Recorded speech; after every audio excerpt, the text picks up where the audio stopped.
Welcome back to Glenn's. Still a little bit unwell, but you guys want an update, so let's carry on. Of course, there's something happening with the march. There's always something happening with the march. I forgot to... Preparation is key, right? Preparation is always a good thing, to be prepared. So we're waiting for our new Kurbotages. There's some thingies happening at the back. So while it's sitting up here on the operating table, I had a look around with a torch in preparation for next season, which is quite some time away. And, oh, look at that. Oh, that's not good. There's a little bit of a crack. In fact, there's a huge crack. In fact, it's 2/3, maybe 3/4 of the way around that tube there. Yeah.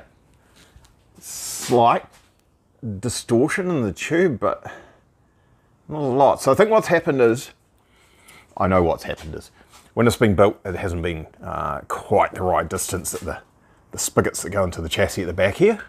So when it's been tightened up, it's been loaded up, and it's cracked because it's right next to a welding zone, heat effector zone, so it changes the temperature of the steel and all that. So it's cracked. You'd think it might just bend. It is roll cage tube.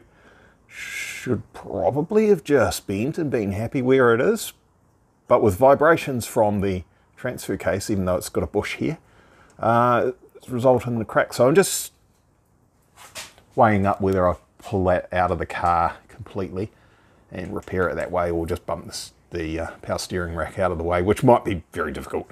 Anyway, that's not going to make me any money. Toyota Corolla, it's one of those. You Toyota freaks will know what it is. I don't. It's just one of those. It's something. I looked up the numbers earlier on, but it doesn't matter. It's a S-Class or Class S or something from New Zealand, some racing series. Bumper was made for the car, someone else at some point in time, whatever. It didn't fit. Excuse me. See, told you I was sick. Didn't fit. I'm dying. It's okay, I'm not dead. Didn't fit particularly well, so we got Mike Shaw fiberglass onto the job. I gave him some instructions of shift this here and do this and stuff and things. Made it a little bit longer this way, and we put a nice little return on the back there. I made some molds up so he could do that for us nice and easily. Good, done. Put some push button locky thingies from Speed Science. EP racing ones, I believe they are. Like that, see? Push that, and the bumper comes off. And then put it back in the right spot and give them a push, and locked in. Nice and good. And we'll do another couple of screws on the front here. That's what the tape is all about. We just had the customer here just before. I was just going to put a couple of countersunk screws into some nice big washers on the front here, so that we've got it really properly nice and secure, right? So you'll put that on the front of the car and you'll click those ones in, and then you bang the 2 screws in. That's not going anywhere, as they say. Windscreen, still got this is for the low cost 7, still got the plastic protection on it, so I can leave it lying around places like this and not worry about it. There we go, it's got a bonnet. So we towed it down the road to Hauser Classics, Craig Hauser, and he fabricated a bonnet for us because I don't have rollers. Well, I do, but they're not working. Haven't finished them yet. To get the curve here, and bump folding isn't the one, it doesn't look nice. So he's fabricated that for us, and then Race Tech latches, stainless steel latches, I've fitted those. Simple as that, right? Now with your bonnet on there, done.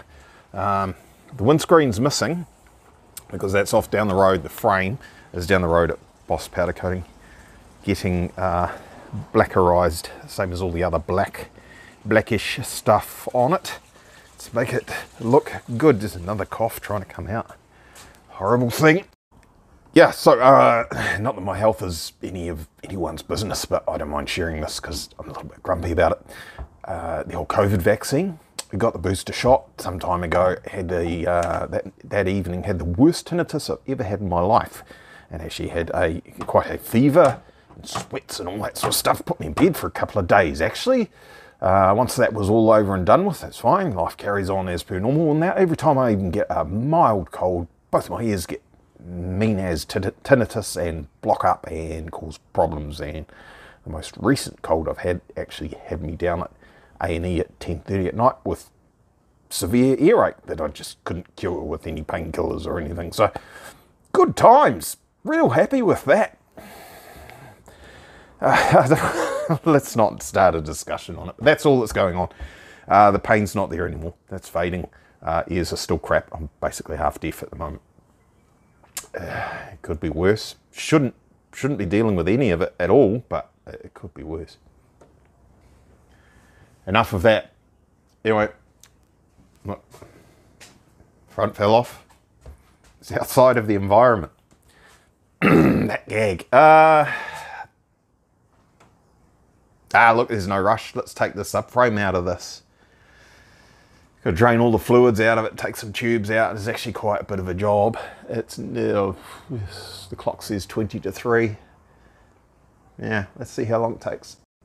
Well, that only took half an hour. And it's out.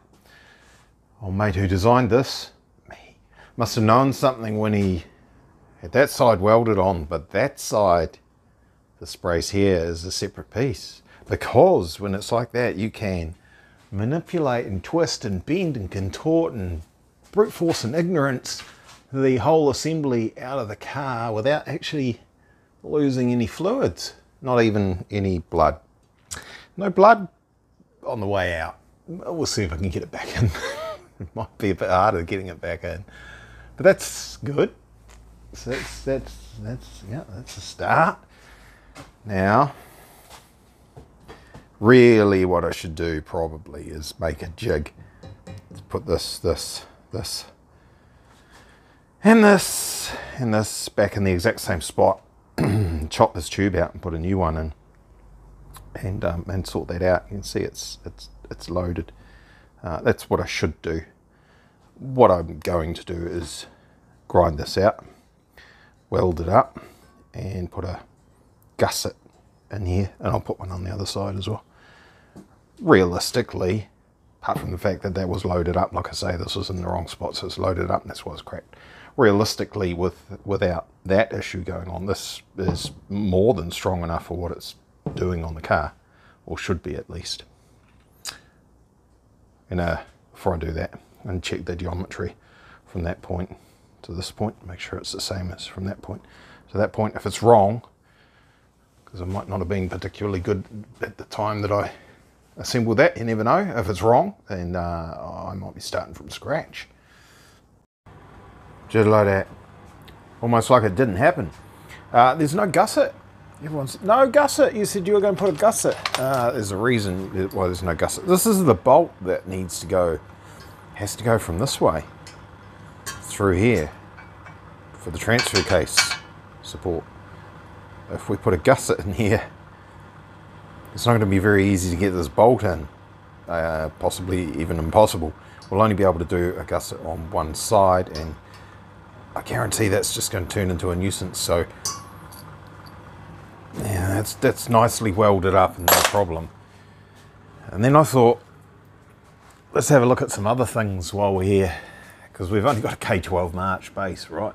And so over there, that piece there, that bolts up onto what used to be, I guess it's an engine mount or subframe mount or something, was hanging off there originally in the car.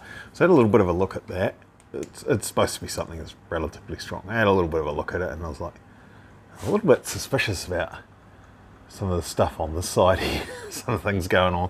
Don't worry about that. That's ground away so that we don't smash this into it too often. I think it does still contact.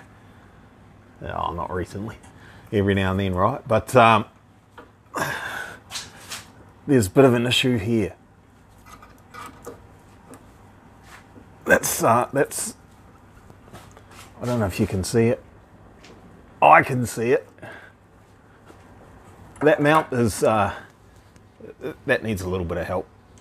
It's not doing so well with all the loads that we're putting on it now. I wonder what happens with this one over here. Oh, yeah, that one's all right. That's pretty strong on that side. So this is going to turn into one of those things that gets bigger and bigger and harder. So a little bit of reinforcing. Oh, look, I can jiggle that.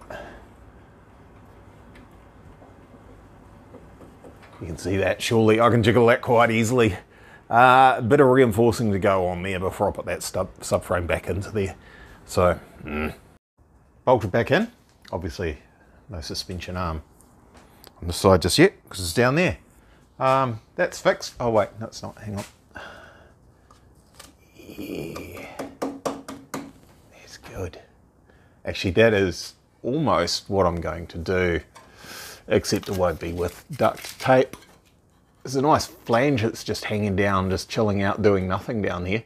Something to do with the way they've assembled this little piece here, and they've needed to be able to get those two pinch welds or spot welds, whatever you want to call them. A couple of options here. Potentially drill right through those, so it lets these two pieces come loose from each other, fold it right over onto there, and then just weld it on. Or just clean that area up and clean this area up and just put a piece of metal between there and there.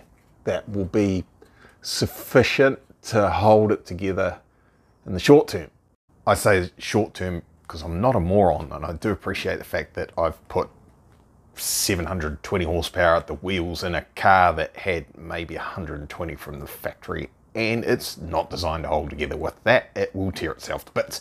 So there's a lot of maintenance, a lot of inspection, a lot of upgrading to go on. Ideally, a tube frame chassis would, that'd be the way to go, wouldn't it, right? And it'd also be $100,000 worth of time, effort, and hassle. Give or take the internet argument, whichever way.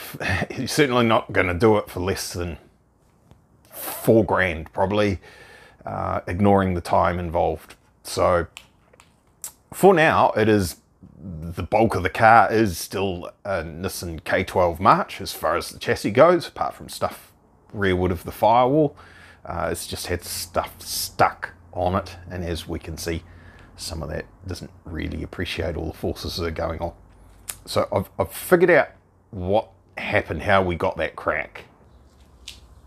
As you've seen, we've got some movement here. This is not ideal.